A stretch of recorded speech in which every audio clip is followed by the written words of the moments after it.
Welcome back. We're back finally. End of the school year. We don't have anything in the way anymore. You know, it's summer. We're gonna get back on the grind. We're gonna put out more videos. So, welcome back to the Final Whistle. What up? We missed y'all. We missed making these videos, but you know, school comes first. So, we're back. It's great to be here. And first things first, hop right back into the action. NBA playoffs. Yeah, it's been a crazy my Celtics, I gotta go ahead and put on the table. Sweet. It was easy. Yeah. We can talk about the Brooklyn Nets though. Yeah, I don't. You can see that the GMs in the league, they're gonna be like superstar, like super team, they're not the way to go anymore. Just because you have three max spots, everybody's gonna have bigger roles, like the bench, they're just playing on minimums, they're not used to this. Yeah. You got Gordon Dragic coming off the bench, who's good, but he shouldn't be in that role where he has to drop 20 to win. Yeah. And Kevin Durant, you know, a lot of people think he's the best player in the world. I don't. I think it's Giannis. Yeah, but he played terrible. I mean, Kyrie, you know. He had game one. Kyrie had a good game one. Yeah. And KD had a good game four. But that was it. Kyrie, it's also Ramadan, so Kyrie has to eat during the middle of the game. I guess. And he playing on an empty stomach, you never know. But Kyrie, he did all right. But other than KD and Kyrie, I guess Bruce Brown, the Nets really don't have like anything, which is. They need to make some moves. Yeah, they need to do something. Especially with Ben Simmons taking up as much money as he is, and he's not even he's on the team, but he's not even playing. It's like I don't even think the team wants him there. They all wanted him to play. He could have played, and he just chose not to. Yeah. Like, I don't see why he. I don't know. Yeah. Talking about 76ers, how they're about. They were up 3-0, and now it's 3-2. Has like a torn ligament or something in his thumb, and he's playing on it. But they're down 3-2 now, and they go back to Toronto for Game 6. Well, yeah, and Stephen A. Smith the other day made a good point. He was like, James Harden is done, but he's not literally done. The Harden that used to average 35 and give you like 35, 8, that's gone. Harden's probably 22 a game, gets a couple of assists, and he's done. Yeah. That's the thing is about good, Harden now, he used to like change. He could change a game, but no, not unless he just goes crazy that one game of the series. But he played bad, really. Mm-hmm. Most consistent play on the 76ers this round has been Tobias. Yeah. But and Tyrese Maxey had a crazy game one, but the East has been kind of the East is teeter-totter. Like the top, the good teams are beating them, but Philly's kind of selling. Realistically, the East, in my opinion, is a 3-team race. It's Boston, Miami, and Milwaukee. And in the West, I couldn't tell you. Devin Booker, they might not even make it out of this round. And if New Orleans makes it out of the first round, I don't think a lot of teams would want to play them. Because Ingram's hot. CJ McCollum has experience in the playoffs. I think Dallas has a shot. With Devin Booker out, I think Dallas will be team in the Western Conference Finals. I really do. I do too, because Luka is... I guess the Warriors. Luka is insane. The West is kind of iffy this year. Yeah. Like, there's good teams, but it's not as stat as it usually is. Not even close. Yeah. It's flipped to the East. Mm-hmm. Other than that, really, there's not that much craziness going on. We haven't even finished the first round. Yeah, first round's still going on, but it's nice. I mean, Miami looks like they're going to get past Atlanta. Yeah.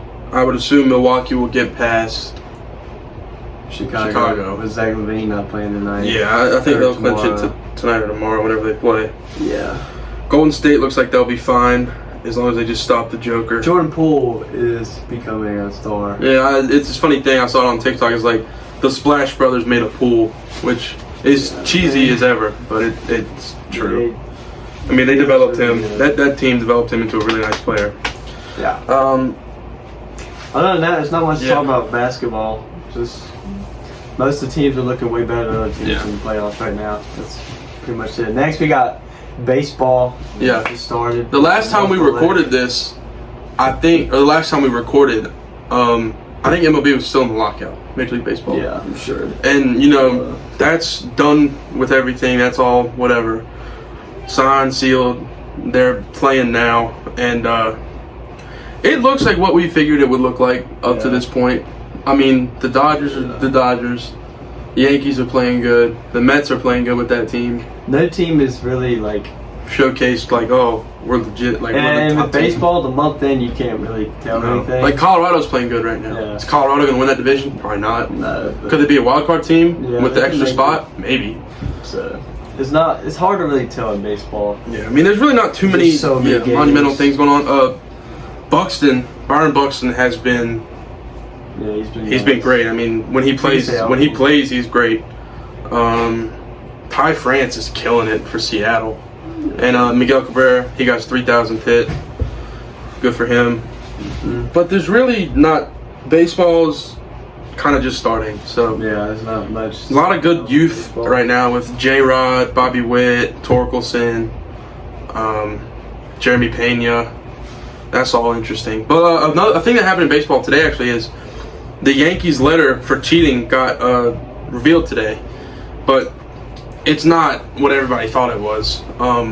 We used a replay room back in like 2015 or 16 to like decipher and depict catcher signs, which is still a form of cheating.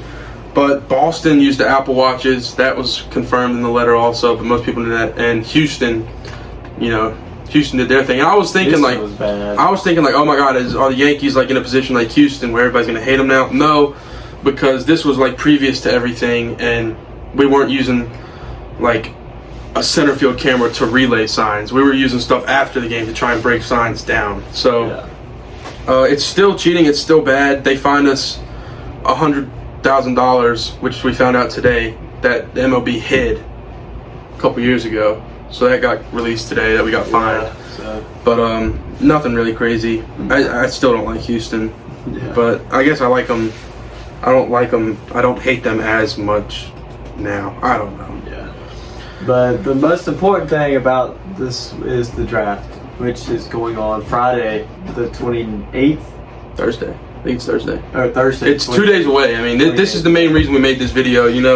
We have the free time, and this is something him and I have been talking about for months. Because we don't know what's going to happen. We picked our top 10. We try to predict it, and we're going to go over it. Yeah, so that's our final thing. I'll say my one, he'll say his one, and we'll give reasons, and then two. So I have Travon Walker going 1 to the Jaguars. I have Ike Ekwonu. They're trying to build that offensive line to protect Trevor Lawrence, and I really think they will pick O-lineman. I think there's a chance. Yeah, I really do. Detroit at 2, taking the hometown kid. Best player in the draft, in my opinion, Aiden Hutchinson. I'm taking Aiden at 2 too. I think if he's there, unless the Jags pick him, there's no way the Lions could pass up on him. No, the story, the statistics he's put up at Michigan, he's a legit player. 3, I have Ike Ekwonu going to Houston. I have his nickname is Sauce Gardner. He's cornerback. That's nasty. I feel like he fit well in his scheme, his defensive scheme.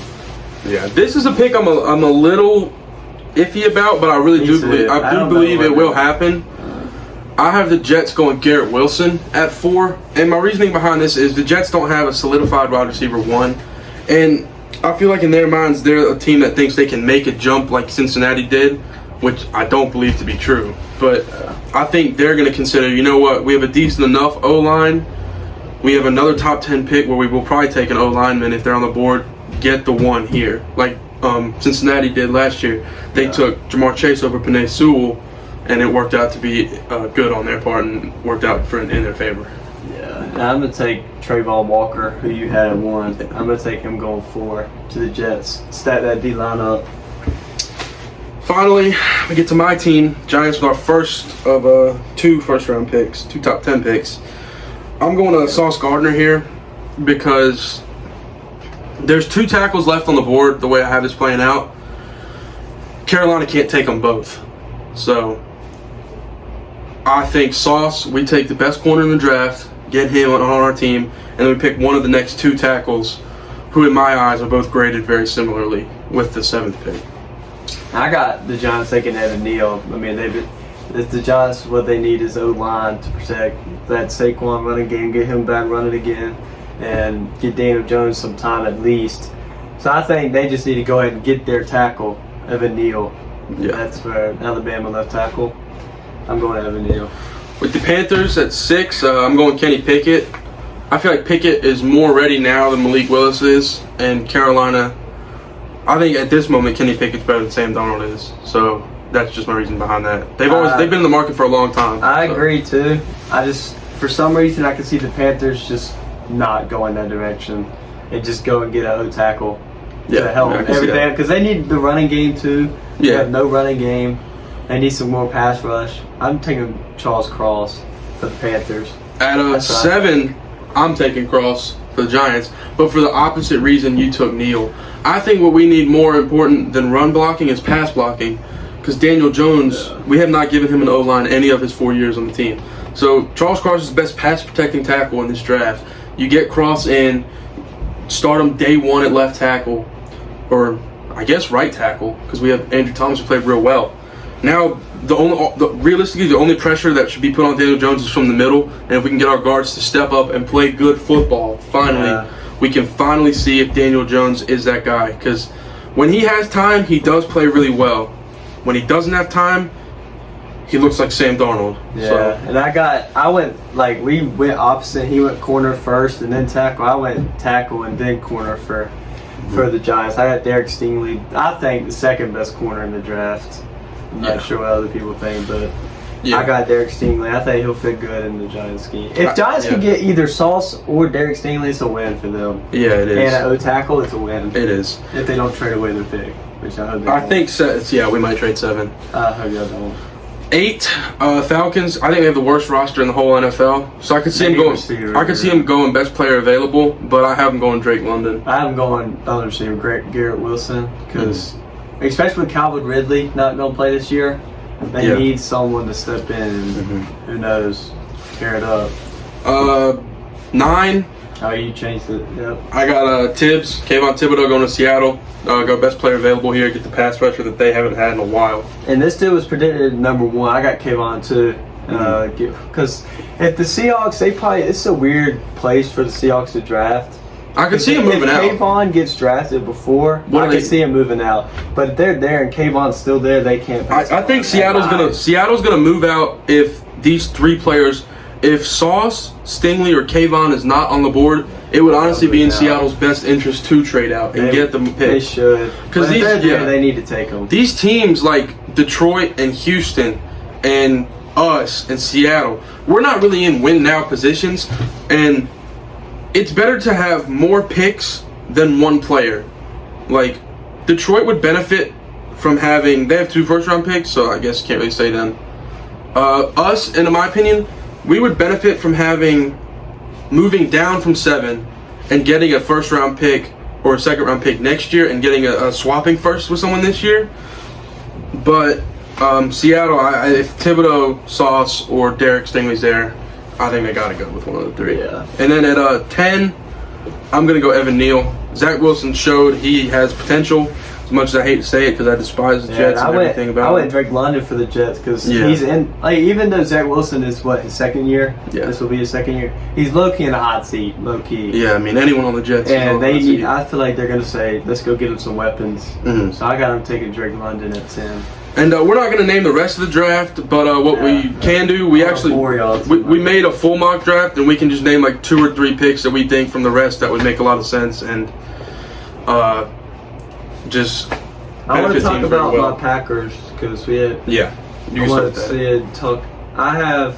Because they have picked 22 and 28 in this year's draft, and the first one I got taking a speedy receiver, Jahan Dotson. Yeah. But I could see yours too, George Pickens. As long as they get a receiver, I'm okay. Yeah, it makes sense. And David Ajabo, I like that. I like that a lot. That's what I'm up to them with their second pick.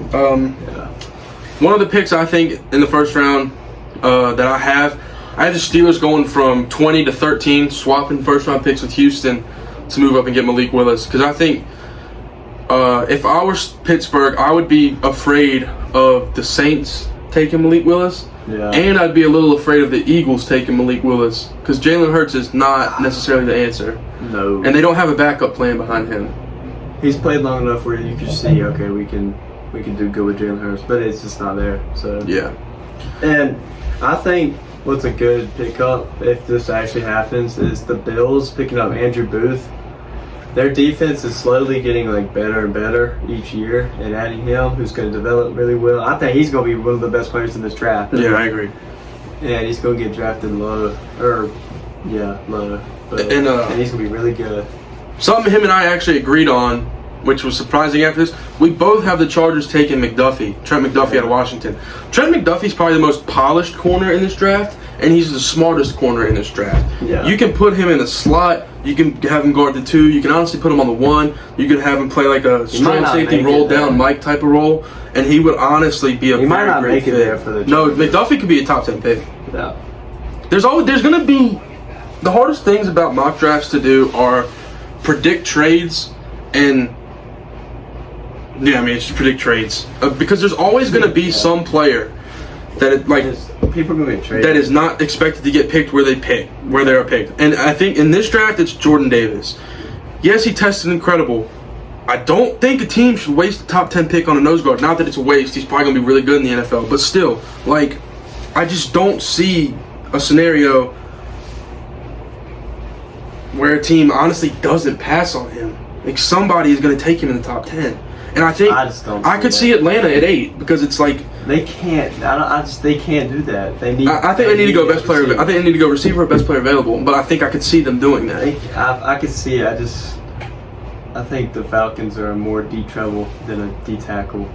Yeah. Something I just noticed on yours. You have Pickett going to Detroit at 32. You think he's going to make it 32? Yeah, I feel like the Lions weren't going into this draft. They were getting a quarterback, but they see one fall, and they're the last pick in the first round, and he's just sitting there. I feel like they'll take him. I'm the sit him for a year, maybe half a year, and then move off. Yeah, at pick 32, I have the Jaguars going from pick 33 to pick 32, and Detroit going from pick 32 to 33, which is first pick and second round for the Jaguars to jump in and get Zion Johnson, get no lineman. Yeah. Because if the Jaguars get... I have them go to the Cowboys.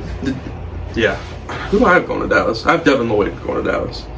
The only pick I'm really not confident on in this draft is Boye Mafe. I'm not confident on the Chiefs picks. Well, I think the Chiefs are going to... I feel like they're going to move one of them. I think the Chiefs are going to take a safety with one of their 2 picks. Whether that be Lewis Seen... I think it'll be Daxton Hill because I think Seen's going to go before Daxton Hill. I think Daxton's going before.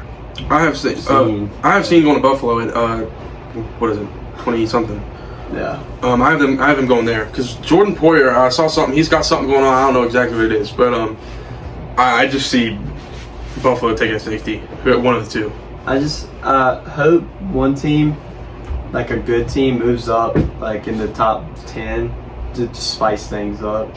I hope some trades are made. One player that he and I both don't have in here is Desmond Ridder.